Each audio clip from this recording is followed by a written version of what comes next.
Hi, thanks very much for coming along to have a look at this video today. Today we're going to be talking about reducing the stress caused by running a team of staff.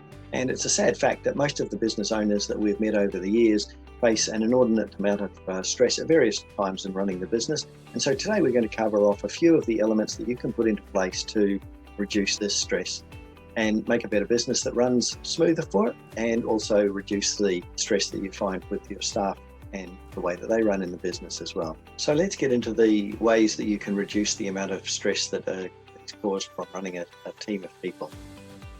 First thing that we can do is introduce systems to enable the smooth running of repetitive tasks.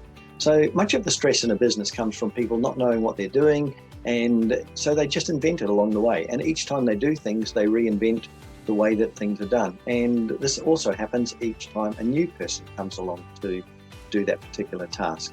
The other thing that happens is that they're constantly asking for guidance, and that interrupts people further up the chain to whom they're posing the questions, and deflects them from doing their job, including the principal in many cases.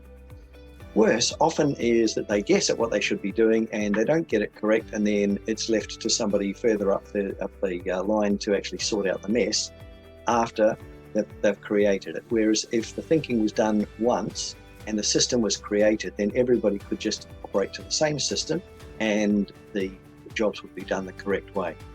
So the other thing that we need to do is refer back to the authority. So it's all very good having systems in the business, but if people just don't look at them and don't operate under them, then it's no point having them in the first place. So we need to get people into the habit of referring back to where the systems are recorded. The next thing that we need to do is put into place a train and appraise cycle. So once we've got the systems, we generally find that people will operate to them for a certain amount of time, and then they find their own way of taking shortcuts or doing things a different way. So we need to constantly come back to basics.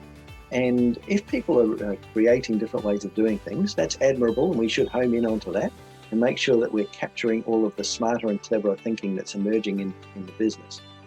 And the way to do this is to constantly appraise what's happening, not necessarily of the people, but constantly appraise the tasks that are being conducted and whether there's a correct way of doing them that could be even smarter and quicker than the way we're doing it now.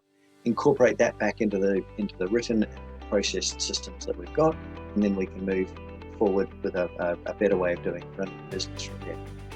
One of the amazing things about training in most businesses is that you'd be really surprised how much intelligence or business knowledge resides already within your business. So we think of training as going along to courses and things outside the business, but there's an enormous amount of expertise that we can tap into within the business, such as how to fix jams in the photocopier and fill up the paper when it's out, and all of those little things that create problems, and often people will just call out for help when really if they were educated they could fix them themselves.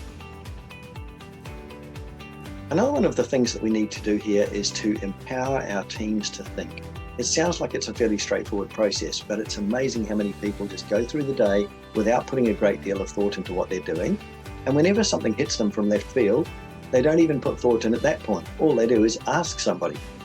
And while it provides a solution, what it's doing is creating a problem in the rest of the business that everybody's doing each other's jobs instead of getting on with their own jobs. So there's a couple of ways to short circuit this and empower the team to think. One of them is there are two questions that you can ask in response to being asked one yourself.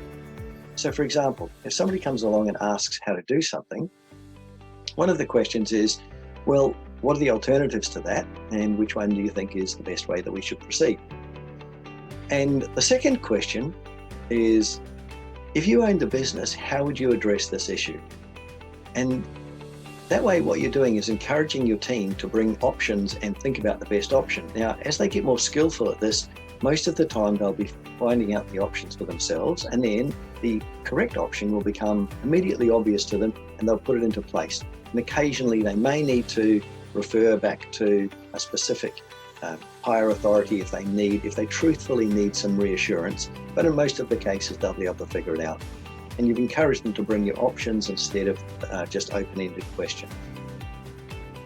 So there's a couple of indications there about how you can train people, introduce the systems, put the appraisal cycle in place, and also deflect their questions with those other methods of asking them a question in return.